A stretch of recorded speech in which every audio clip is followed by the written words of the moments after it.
what do you understand? I am an organized politician. Very calculative and strategic. Where you were street, you a street politician. I do not know of many places where street politicians have actually run government. That's why you don't have a track record in the opposition. You spent a lot of time in the opposition, but if we trace you, tetukulaba. Opposition? Tetukulaba. Are you serious? Nti wano wazitepingawo ku kigere.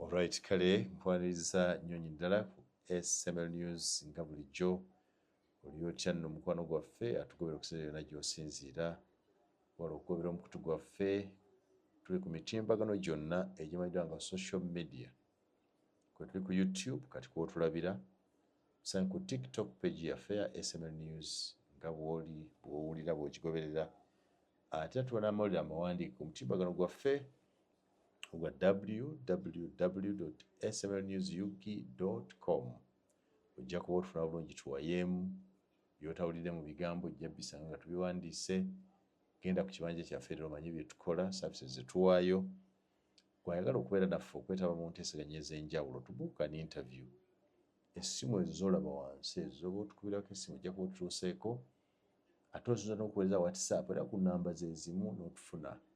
You can also send a text message on the same numbers. Erojja kuba otufuna watusobodde kuba simu wandika text message ate gwayagala otuwandikira email yaffe eri smlnewsugi24@gmail.com. tujja kuwuliriza tujja kuddamu era tujja kwongera okuwayaamu ate obubaka buno bwe bumu obusanga ku mukutu gwa General Moses Bigirwa YouTube page ye nayo bw'oyitayo era ojja tusangayo tubayo nga tunyumya mu ngeri ey'enjawulo. Kale nkwaniriza mu y'olwaliro nze Sir Simon Muyanga Lutaaya ndi ne mukwano gwammwe General Moses Bigirwa. Sabbiiti ewedde twali tutunka naye kaffe gwaliko okwagala okutuuza bannabyabufuzi awulira okuganya gavumenti babeeko ne kyebasalawo ekibatwala mu maaso nga nti ebirala byonna tubigezezzaako tusigaza options 2 zokka era option yazinnyonnyola option ey'okukozesa hardware ekyakitidde ogamba nti by force the taking of power by force akityanga omanyi bannabyabufuzi bano bonna bakyalikasoka nti by force obusajja oba obuyise mu basement gy'osula kale yakosayo ekigambo ekitamanyiddwa mu byabufuzi the hardware. Nowhere in the world has anyone used that term to define the acquisition of political power, the hardware and the software. We are used to the acquisition of power by force, which includes rebellion and coup d'etats, but the acquisition of power by dialogue, consensus, elections. So the new words, the hardware and the software, are General Bigirwa's own diction. We are getting used to the hardware.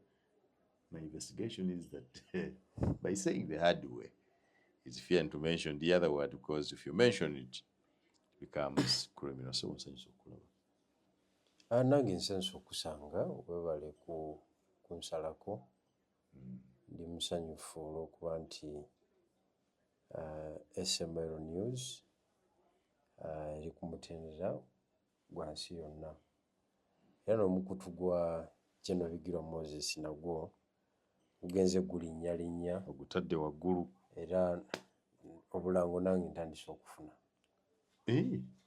waliwo eyampadde akalango mukyala atunda ngoye z'abaana yagaye Bigirwa nangiraako oteekako nampa instruction instructions nampa business.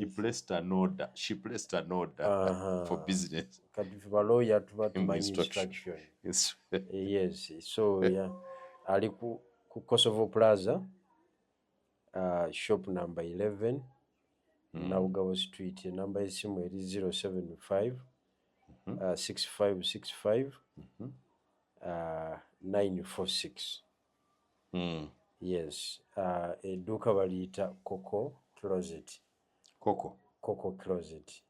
Litunda bugoye bw'abaana. Obw'abaana ebyo byana byolaba binyirira ebyo byosanga nomati. Ogamba baana babbi byogamba baana mbalinga nti ogamba babbi kuva ku mwaka gumu paka myaka nga 9 ku 10 zina mu variety byana ebito ebyo ebinyuma okutambula nabyo bugoye bupale butishaati bushoti stocks bugato busuuti ebyo byonna bukanzu omuyisaati otya Coco Closet alina bugabo Coco Closet kale Coco Closet tukwebaza olwokwatye n'obigirwa obulanga okuteerayo kati ewange ku mukutu gwa SML News mba nina busalamu mba nina bukola awo obulekamu olw'okuba ye ntandikwa kubanga nange mbadde ndekanga mu gadeniyo bagira batya gadeniyo ng'enywedde ya time ewange w'obwereere toyita bugambo bw'omu naye negireka netambula nengamba ate munayi Simon yewange nagiwummuzaamu ennaku zino mugagga nga waliwo abamukwata musimanyi lwaki ajja kusimulukuka tumusabira asimulukuke twongeze naye nga kyekyo abaagala okugulira abaana obugoye mugende eyo enabugabo oba mukubira amasimu adelivaringa ekikulu kuba masimu delivery oluusi downtown tegendeka but adelivaringa era ajja kukola mu pressing order zonna ajja kuzidelivaringa ng'emwagala. Gwe business gy'oli okozeeko aninzi zinakola business nyingi kizembuuza business kize wali okozeeko gwe nga gwe nze nganze esookera ddala natundako amandaazi nga ndi mu kyalo ne tundako amenvu era mu kyalo kyategeeza buyende kyalo kimwe nga bagiyita budoola navugako ebyennyanja ebyo byankubya kibooko ezasigala ku kagaali twagendanga eyo eirundu eyingo ku mwalo ne tujjayo obwennyanja tubuleete naye jjukiranga ebyennyanja ewaffe waka kisooka tetubirya tetubyesembereza famire kyetala ebyennyanja yaffe no by our culture era muzeeyi yafa tabirya ewaffe ebusoga abatalya byennyanja babeera basamize abaswezi so ewaimwe baswezi no kituli baswezi naye nga tebirinnyawo so tulya ebyennyanja nakati nabiyigamu mu bukulu awo naye ng'era byakwebbiri tebinyumira ate ewaka abaana bonna ewaka nze ebyennyanja ewaka tebirinnyawo ewange era oluusi mbisanga ku mikolo era siyinza kgenda mu wooteeri naye nga bampa ekyawakati emmere yonna kyawakati nze ndya emmere yonna n'ekyenkira sirya kinnyanja biisi yawakati sigirya sirya mutwe bigirwa saagala mutwe gwa kyannyanja bwe ndaba omusajja omukulu atudde ku ttwe ng'alisunsula obwongo babuga nti aliko ekibulako nti bintu byabakazi bye balina obudde obusokoola ebyo ate bangamba nti nannyinimu alina kulya mutwe waliwo ebintu byeseesembeza sirya mutwe enkoko njirya mu kisambi not anything else sirya bye bimulwanira mbu simanyi enkoko nkulu you can't put that to me wanga nnyomyo pisizaamu amaaso ekyennyanja wawandiika amateeka agago era olaba ate obimpa you can't enkoko the agreement is oba ekisambimu ekiri nja kulya kyonna nga bwe kitandika okuva eno akatumbu nagulu kaakyo n'eno that's my piece bweba teriimu so eyo bizinesi nagikolako ne bamuba kibooko nengisubulawo kitegeeza opposition wavira ddala waka it is not our culture kati bwe navaayo nenkolako mu butale obw'omubuulo buli lwakuna buli lwakuta obumanyi bulungi nnyo obwo nabukolako I got a lot of experience mu butale because I was dealing with mature people. Okay. abantu manyi abantu bakulu bebabeera mu bebabeera mu butale balina emize ebiri waliwo gwokuwemula n'eddogo wakola ku ebyo byonna wabikola eddogo nali sinatuuka myaka giroga because I was 21 tebiriiko myaka era 21 bagga nti bw'oba oyita bakasitoma teeka akantu anti era saalwayo saalwayo eyo yonna nagendayo actually nali Kigumba, that is Kiryandongo district now, but we used to go to Bweyale, places like Kyatiri, abeyo bamanyiyo obutale Amwa, Minakulu, Lira, Apache, Arua, kakati waliwo story bbiri zenjala okunyumiza, story 3 bad experience which I don't want. Z'obutale. Esooka yali accident. Twalinga tutuula ku ki? Waggulu ku roole oba ku pick up. Mutuula ku migugu. Kati one time driver pick up eriko abasuubuzi yagenda n'avuga bubi n'ayisinganya ne trailer n'etema amagulu g'abasuubuzi. Like 5 of them. Ne bableedinga. Batwala Ekiryandongo mu ddwaliro abantu ne bafa nga tulaba.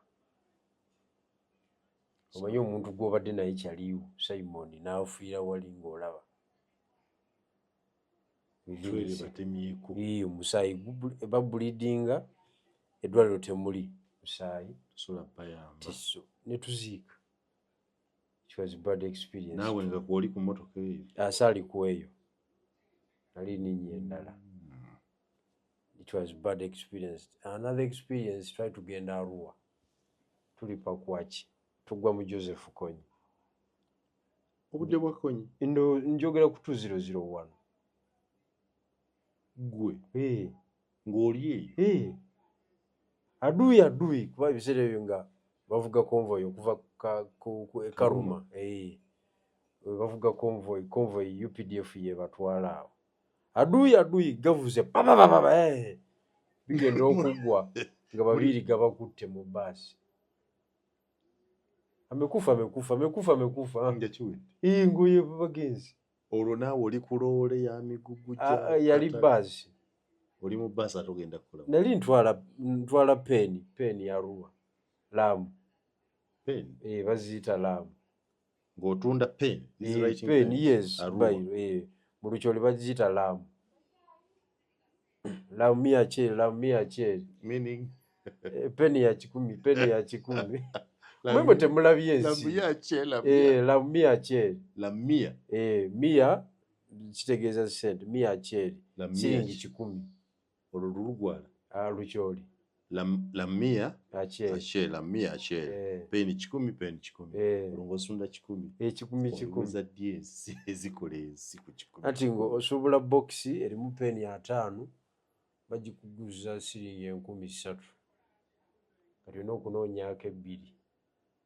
Ze zikuyimbye ezo nnyimba. Muli transport wo, muli ki obudde bw'onoomala ng'otunda. Okiwulidde? Abaana badda ku ssomero back to school. Lamia cheri. Neera nga bawula ati omusoga yayogera. Mwe mubadde busoga wano mwe mudigidira. Naffe tulina ebyaffe. Nedda ssebo. Kati eyo nenvaayo obulamu bwali buzibu nnyo naye nina ekirala. Amasasi gano agakuba ababiri tugaye nti gaali ga Konyi? Gaali gabayeekera. UPDF? No, gaali gabayeekera. UPDF yabatwalaganya emisinde.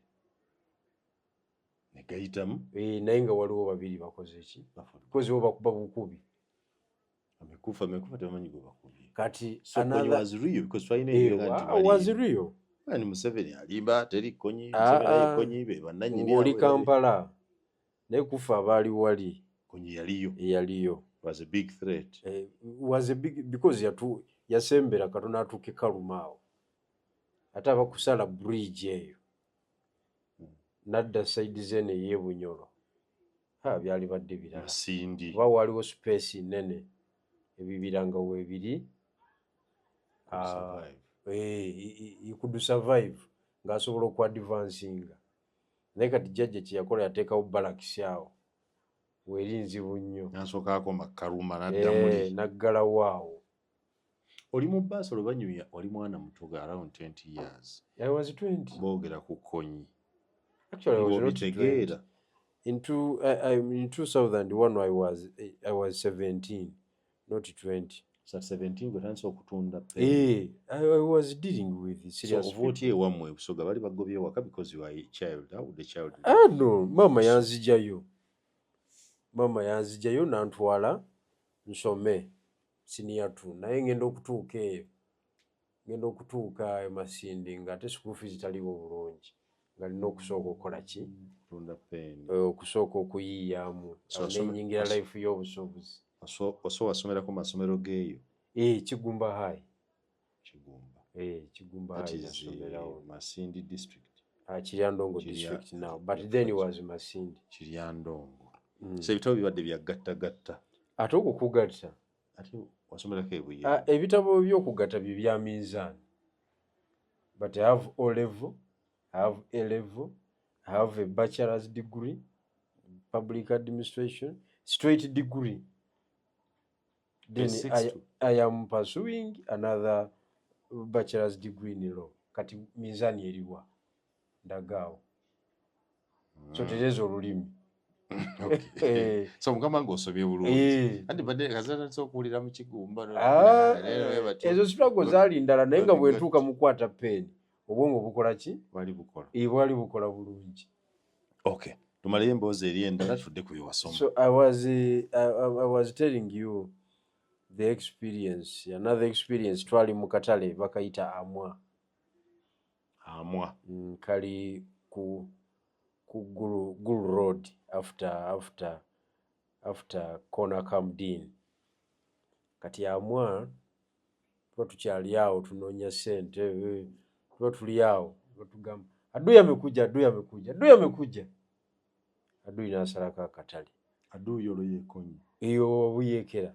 Kati wajja be bayita abayeekera nga mulimu abaana abato nga 5 naye nga baakuusiira ebigere balina emmundu zennyini kuliko magazini nga 3 n'abakulu nga 6 bakola operation ya ddakiika ezi ne basolooza ssente zaffe ne bazitwala ne batwala loole eya muwogo omukalu ne batwala loole eya simusimu mu ddakiika ezi. Okumanya omuyekera tomuzanyirangako taba na budde kuziwamba. Ate kati babyakuwamba bazivuga sidde bakikulako ebintu igari twende ng'erina okukoleera ssebo agenda eri abayekera bagitwala abatwalira ebyokulya bagiwambye si ate kubatwalira Derevu ono omu oba yo bamugjamu ne beevugira.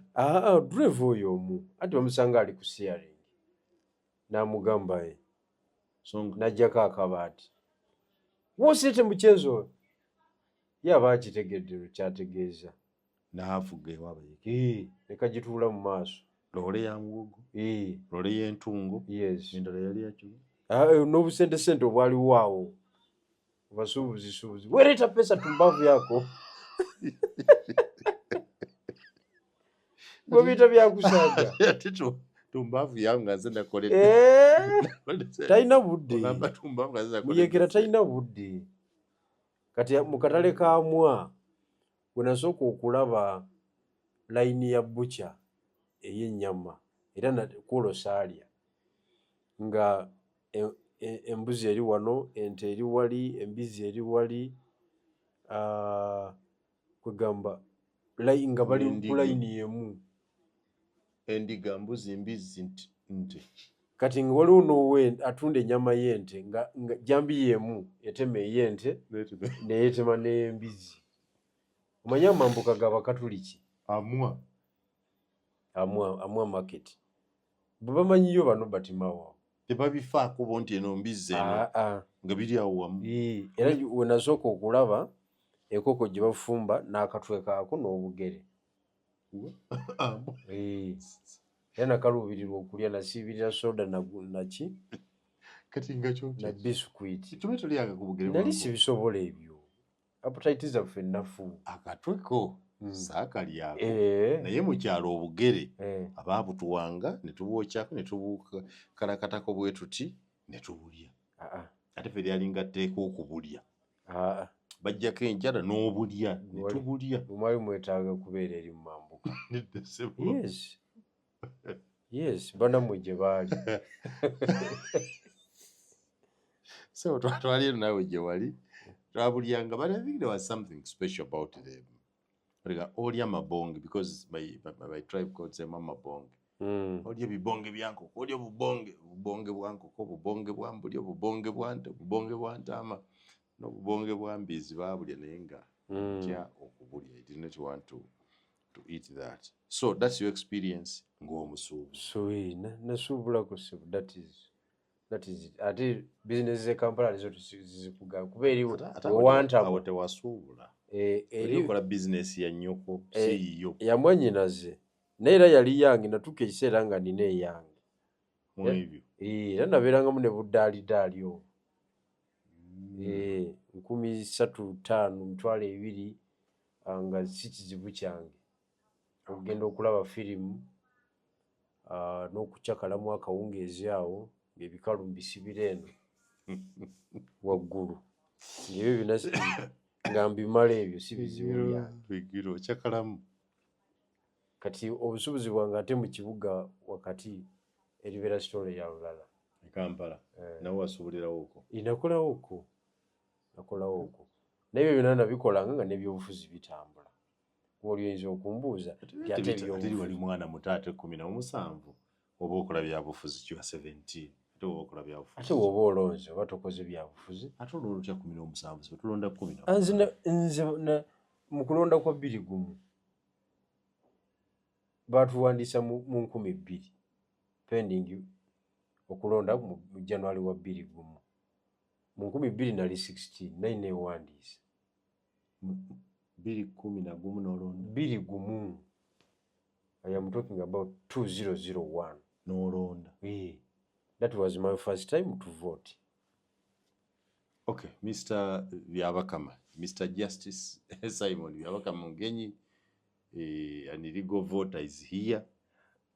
Yalonda illegally. No, that case was overtaken by event. Katalina locus.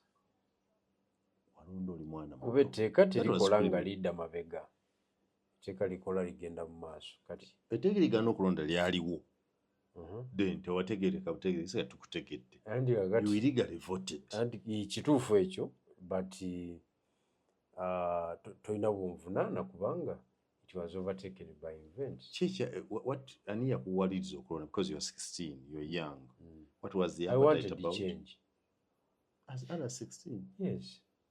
To be serious. I wanted to change. Change of what? You are not a Change child. of government. You are a child. What did you understand about Yeah, government? At 16. Tuwalaba abaana abakuba emundu eruwera ab'emyaka 8. What did they do? They were pushing for change. Myaka 8. Atenzudde kunze. Let's get serious. Okay. I am very serious. But you wanted change of what to what? Because at that time you did not understand what government is. Kati soko obuuze ky'oyagala tokimanyi ne ky'onwanya soko obuuze bakadoogo abagikuba eruweero bali banoonya ki? Abagusa omusajja. Because both are politics. Why do you survive in bintu byakavuyovuyo bwe biti? Not kavuyovuyo. How do you vote at 16 simply because you want change? Ng'oli mwana muto ne change togitegeera. What is it that you are looking at? Lwaki sigitegeera? I'm telling you, I was in the hands of experienced people. I was in the hands of people kugamba abantu abakulu myaka 5 myaka 4 nga nange ndi musuubuzi munnaabwe. So at 16 wali olonda ani? Nalonda Dr. Besigye. Katono nonda ekyapa Karwanga naye nalonda Dr. Besigye olw'ensonga nti nze yali eyateekanga ekifaananyi kye wabweru n'okukizimbako obuntu obumasaamasa n'okukiteekako ekicupa kya soda Kimadyaba. Gwe kuchapa Karuhanga. Ku Dr. Besigye. My brother, you have a long way because you have a lot to do. What did you know about Besigye then? He was a Kano. Ng'osobola okwawula Besigye ne Museveni in terms of political governance. Yes. At the age of 16. We wanted the change. Really? Gwe alwawo bitegeera bizibu byo. Kati oyagala kunvunaana gwe okulwawo okwo. Oyagala kukuvunaana zisebo. Sikula but nze nkuze mpe mateeka ekitiibwa. Olonda oli mwana muto. First of all, you are an illegal voter. Number two, you are too young to comprehend the difference in governance. Okunnyonnyola gy'ovaamu gy'otayagala gye mugendamu. What did you know about Besigye? Yali yagala Besigye agenda akola at 16. We wanted the change. Undefined. No matter. It was just change. For us, we wanted the change. Wenga Museveni biseera yali akoze eki? We wanted the change. Kati bagayo buli omu bamala mutemera bitooke. Obe mwanyize. Obe ebikajjo bikumaka omuliro n'alyoka anoonya enkyukakyuka. We wanted the change. And you have remained in the same way. Because I cannot find what formed your desire to change. Up to today, you cannot explain what you wanted, what motivated you. We wanted to change. You don't just look for change. There must be a reason why you want to change. You wanted to change from what to what? From General Museveni to Dr. Besigye. Kano. Individual. Take advice, Kano Mulamba. No issues. The issues were there in the details. Details tulizigenda mu olulala. Naife twali twagala nkyukakyuka. Lwaki ombuzaabuza?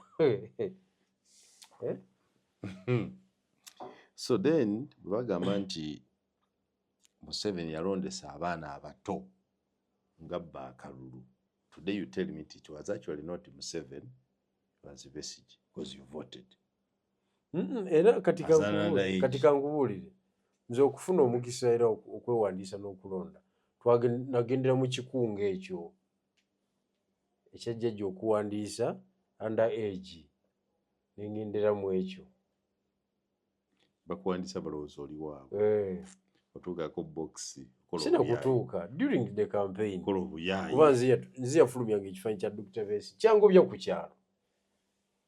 Kyangobya ku kyalo. RDC yateeka embeera ku kyalo ng'akalulu kawedde. Kodomi wange n'aŋŋamba mukulu nnyenya mu ttanka ebintu byayonoonese. Genda kundeetera ebizibu ku kyalo. Omusajja yawanika juice ku mukulu naga nti bigirwa sirina kyamagezi kye muwuliramu wabula okujjako okuyiga olulimi olw'ekiyaaye. N'alistinga ebigambo kali onyenya mu ttanka ow'ebigere oba onyenya mweru. Onyenyamu n'olaba gakomawo agalimu. Jesus. So bwe busuubuzi bwobwo ojja mu Kampala omaze okusoma. How do you get to studying public administration? Wonna gwe wakoppa wali okitegeera? Kandaba ebintu ebisinga obungi bukyatunyumya naawe obikolera mu nsobi. Ate mu nsobi etya? Mbiraba okolera mu No, with the public administration, nali njagala law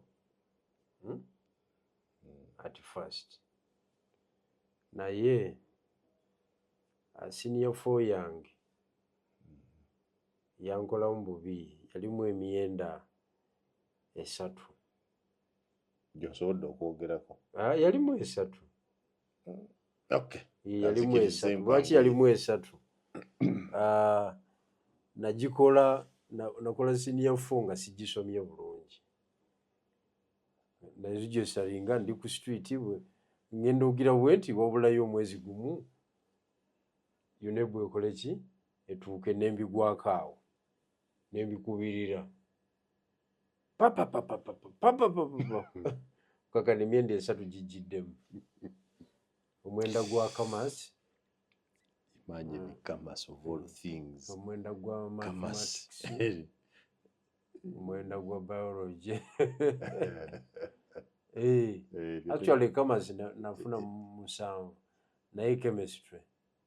Chemistry, physics, mathematics. Abo bampisa bubi abakulu abo. No one, there's nothing scientific in what you do. You're too artistic. Naye mba bisoma nali bise. Awala nengira kati ngenda okusaba amateeka ne bagamba linda mukatono. Ate bagalinda mukatono bagoba bugobi.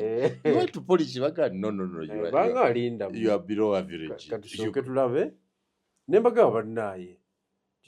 Temulabanga A-level na improving because nagikola ki I studied it. Nagamba tuweyinga tutandikire eno. Ekitegedde mukulu. Tugatagata. Kansokezi jewo BPA.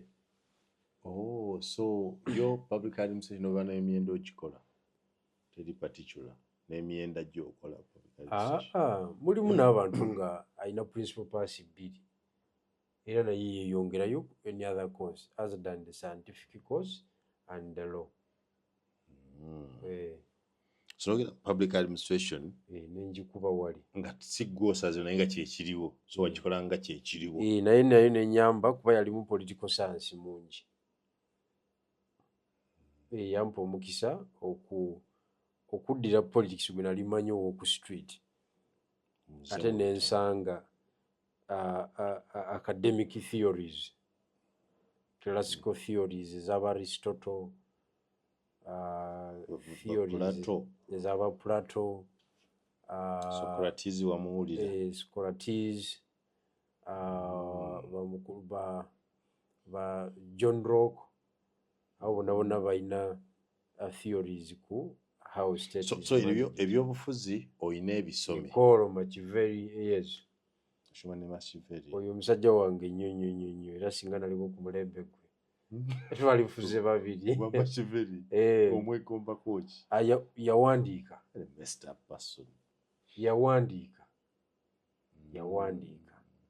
era bwe ndaba the best students of Machiavelli, of course number 1 is Jajja Museveni. So far mu nsi yonna gwe naakalaba eyaka implementinga policies za Machiavelli. You see, Machiavelli ni Museveni is the number 1 student of Machiavelli.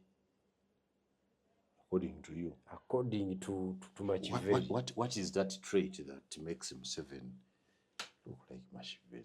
Really? What is it? Nenanga Museveni ayina politics we na economics we yekka. Machiavelli. They are not related to anti kati Machiavelli tomusomanga. Mist. Tugende ku kirala. Kasiro wakanyiza ekyo nemanyira ddala nti omusoma because nze nsobola okuwa nembuuza ggwe nti kwatayo kamu ku Machiavelli ne Museveni okagatonga nti waliwo enjawulo. Anti kakati Machiavelli yakugamba nti leaders are feared. Leaders are not loved, but they are feared. And that is with Judge. Is feared. I think Museveni feared. Museveni is loved. Machiavelli na ekyakizannye bulungi. Muzeeyi is loved. No. Anti kati kuyagala kwajuinga. Musajja tomusomanga, oyagala kuwakanya ffe abayivu. Kati gwe yasoma mbuulira. Museveni cannot pass for a leader who is feared. Kagame is. Museveni is not. Ono gwe tukera tuvuma ku mikutu wenna ne mugenda buli omu who fears Museveni. Is feared.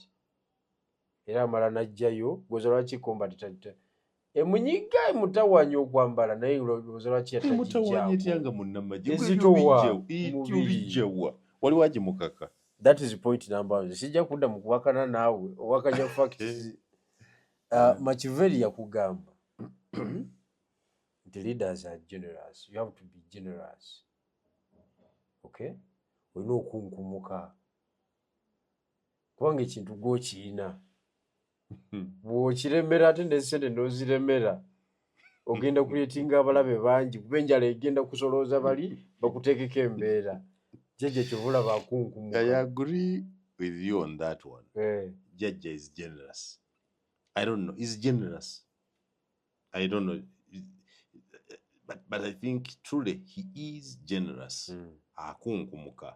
A feeling and somebody, other people must behave. But Jaja is not feared. So we agree on one. We disagree on another. Not according to you. But remember, you are a moderator here.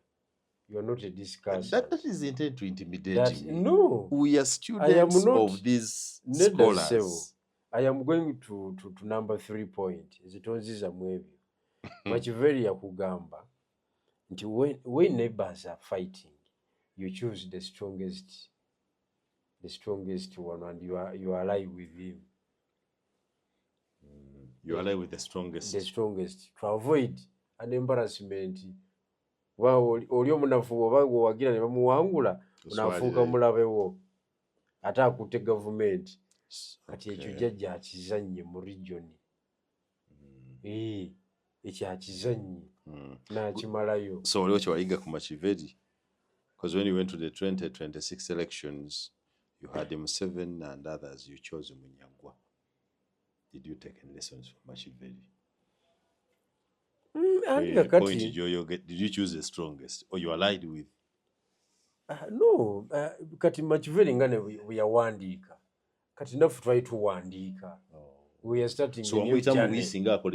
No, we are starting a new journey. Because naffe mu myaka ejijja mu maaso twagala tusomweko. We want to be cases of reference. Yes. Okay.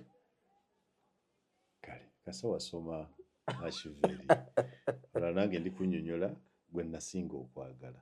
Because I loved 2 of them. I agreed deeply with Plato.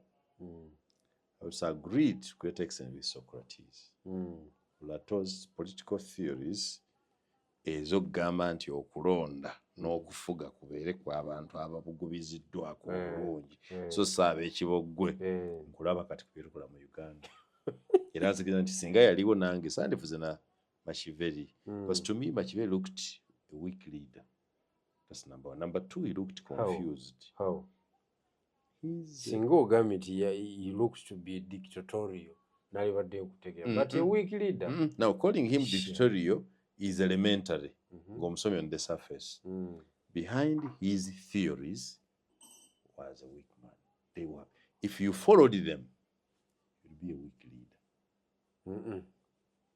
Ate nze Machiveri muvaako. Balisooto bonna baayogera ebyabwe naye bo baayogerera mu good environment etaliimu kusika muguwa. Naye ono oyo musajja eyawandiika ekisooka yakulira mu lubiri. Ekitegedde naye nga Italy bye bagimazeewo waliwo akabinja k'abayeekera waliwo omanye embeera eyo nga state teriiwo. Okitegedde kati omuntu agatheringa views in that kind of political confusion n'ateekawo theory nezistandinga emyaka n'ebisiibo omuvangako baali recommendinga ku democracy. Nga bo bakugamba nti leadership is for the wise. Bakategorizinga nti abagezi bafuge,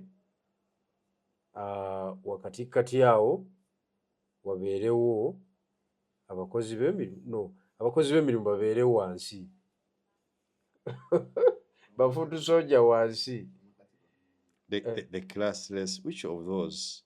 Abamakati bakwate mundu okuuma state. Okay? Bakadeidei wansi. Balime ku plantation zaffe abali waggulu otufuga. Okitegedde? Kati eyo theory ekolera mu environment eri well organized. Yes, but we are talking about someone who is building a state. So you are, can I confirm today that you are Machiverian? I am a Machiverian. So what makes the difference between you and Museveni? You have just said one of the greatest students of Machiveri is Yoweri Kaguta Museveni, meaning you have read, analyzed, and critiqued. You find the others who are devoted for democracy. Kati ensonga yeeyo tubadde ne ka debate wano ne basajja bange ne mbagamba naye nze ne mbagamba nti abantu 41 abaalumba Balakisi bakubanga nze yabakulembera ne tukwata ekintu nga jjajjaabwe bwe yakikwata oba oli awo nange naalibadde nkyali munyiivu paka olwaleero. Bangambye muli Jjinja musoma. Baani abasoma because story ejja kutunyuma natutegedde bw'obadde ogamba mwe baani abali Jjinja mu meeting registered political parties, the 28 political parties in Uganda. There are 28 registered. So mwazze president ne secretary generals and the others who are acting within the delegated powers. Mbadde nabo nga musoma. And NIMUD is Netherlands Institute of Multi-Party Democracy. Yes. Gikolerako. Omanyi njevuna naye ebyo ebyekivu because and the iPod, of course, and then NCF, that is the National Consultative Forum, of course, and the other technical personnel abayambako from so the Wazenga Secretary General, the General, IGG, from Parliament, Clerk's Office, bwe bitira byakugera luzungu. Kimusibye mu Lungereza. Bulungi nnyo. Nzizaayo wali ku 41 walaga nti oba kuba mwana mwomo Museveni bye yatambula nabo badaga nti nange naalibadde nkyali munyiivu nga nyiigira nnyo omuntu ayagamba nti obuyiza mpute nga nange mba mwenyiigira because tugeze okwevaluinga nga kikolwa kinene nnyo ekyakolebwa, risiki yali nene nnyo. Bannayuganda be tulimu wano olwaleero tebasobola wadde okasuka ejjinja wadde okwokya ekipiira, baagala gavumenti eveeko. Omwana omugamba nti okyeyo bwokya kipiira kisuule waawo kyake ne kimulema, naye ayagala gavumenti ekole ki? Gwayagala ogijjako yalumba Balakisi. Just imagine. Figiro genda kusanga obuzibu nange bungi ate butya bungi. Okay, bwe twokya ekipiira what next? First of all, ekipiira ekikadde ekyemuloka tukisuddeeyo. You want to imagine nti government ejja kutya ekipiira ekyaka ekintu kiranda eri kikutte bannange neno kikutte gavumenti baze bagitayiza. Government maybe the Buyende district local government can be scared by that. There's no government. So onyonyola nti waliwo kyali munyiivu. So you have the risk bali basaamu risk nene. So kitegeeza nti obasemba babeewo. Si kubasemba as such, but you look at it. You look at it nogana sajja baali basajja. Okakasiriza nti baali basajja kubanga twali tukiteeseeko okwekalakaasa ne tusimbula ku DP headquarters n'abavuka nga 17 ku 2 tugenda ku parliament. Okay? Tugenda ku parliament, tugenda otuuka ku mulyango gwa parliament twatuuka 5 17. Ate ku 5 nga kuliko era owa poliisi naye ng'ali muffe. Ne batunywa, ne bamala otunywa tugenda okutuuka ku CPS ne bamufungira ye n'atuvaako tetwaddamu mulaba naye nga twesiba naye akajegere bwe tuti.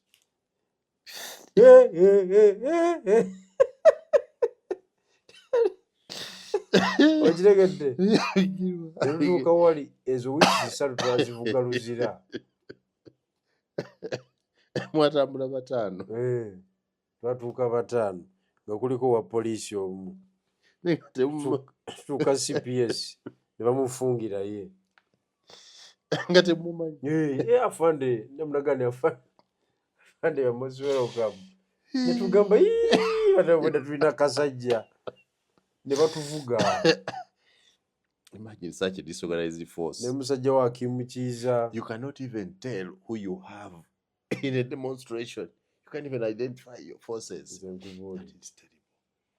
Bibaamu ebyo ate gwe wali okyali ku ludda oluvuganya wekenenya nga buli kintu tewatomerako. Ebyo bye saakola natomera lumu nze n'omukutambula mu walk to work natambula ennaku 2 from Bukoto to my work ku NBS, then twavanga ebukoto nasulanga ebukoto ku katale nga NBS ekyali ku Media Plaza, natambula ennaku ezi.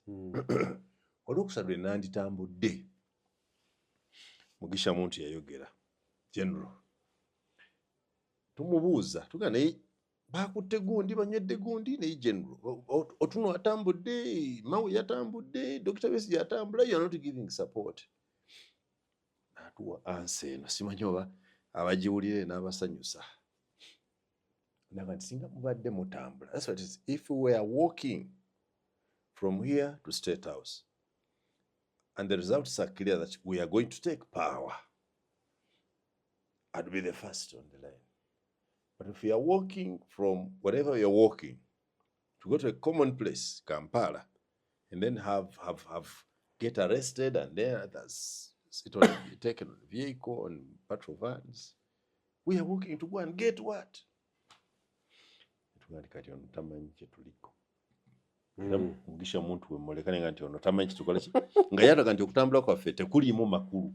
Agamba ayagala okutambula nga kutambula tuvaawo tuve eno tugenda kuleeta buyinza. Okutambula temuli makulu. Ne bamuopozinga naye agenda okuwunzika nga ye mutuufu nga gye tufunyeemu kutambula tutuuka mu senta nga bakwata Besigye nga batwala gye batwala nga basigadde tuyiika be bayiwa nga batwala munda nga tukomaawo. So saatambula nnyo. So njagala tumalize ensonga eyo nti okakasizza nti abasajja abatwala gavumenti batekinga risk, era mu kutekinga risk basaana babeewoko ebbanga. Babaddewo balidde. Babaddewo. Do you think you can learn anything from me? Nkusomeseeko. Si wano, but we get time. Nkusomeseeko enkozesa y'ebigambo. Ebigambo bw'oga nti balidde. You need a statement of a leader. Ate tebalidde. You have summed up the whole struggle and trivialized it to mean they simply wanted to eat. Bakoze. Banunudde eggwanga. Bazimbye eggwanga. Politics is about what?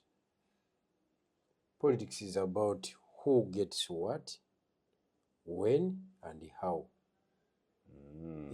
Ku Lusaniya. Kivula twajja n'akabonero ak'Olusaniya ffe ba Common Man's Party. Who gets what?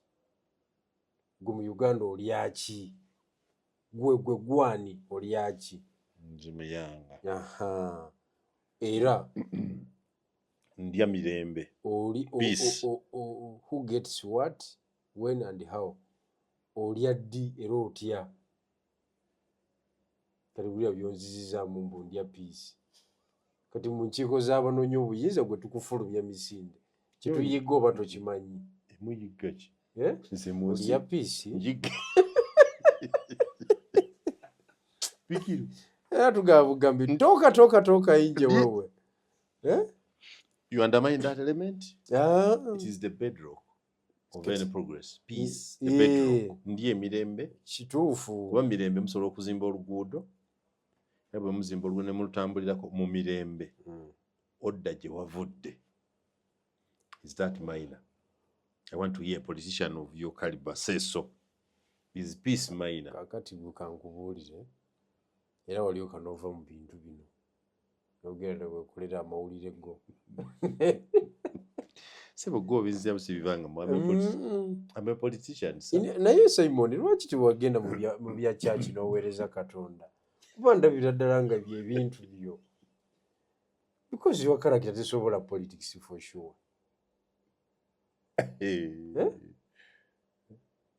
Politics character yo wali weetaaga kunyweza nnoni n'osomesa senior 6 bw'olaba obuwala obukuzeekuzeemu bw'olwana n'obwo owulidde.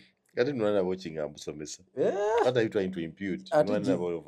Gyemize gy'abasomesa ate gisukka waawo n'obeera mu ebyo naye zino issues zino kozigwa zibaddemu ennyo otuuseewo.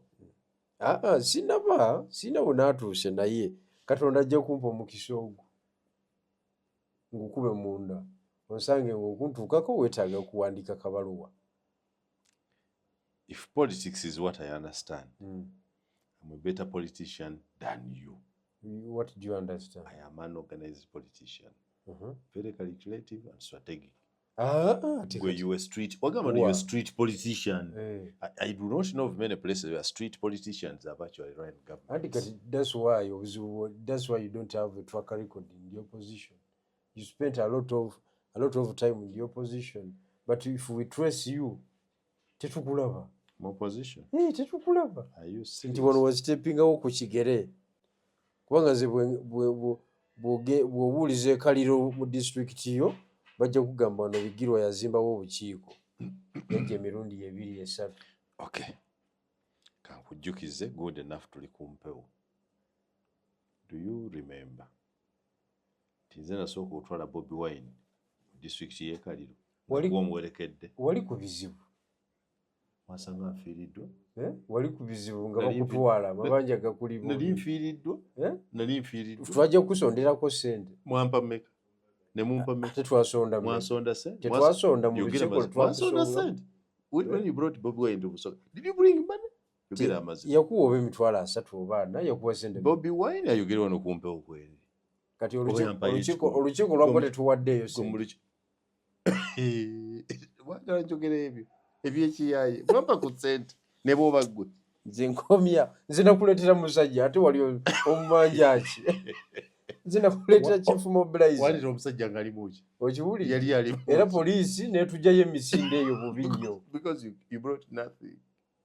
Wacha wewe. Poliisi bammwe mulimba abantu mwandeetera ssente. You brought nothing. Emboozi etujja gyongerezaako olulala. Ogitidde. Mwina kye mwaleeta. You only came to cause chaos. You understand? So, kale kanso enkuumuzeemu tujja kudda oli kwesa Beldius Yugi ne Jero Moses Bigire Emboozi tebankadde tujja kuddamu era tusinkane.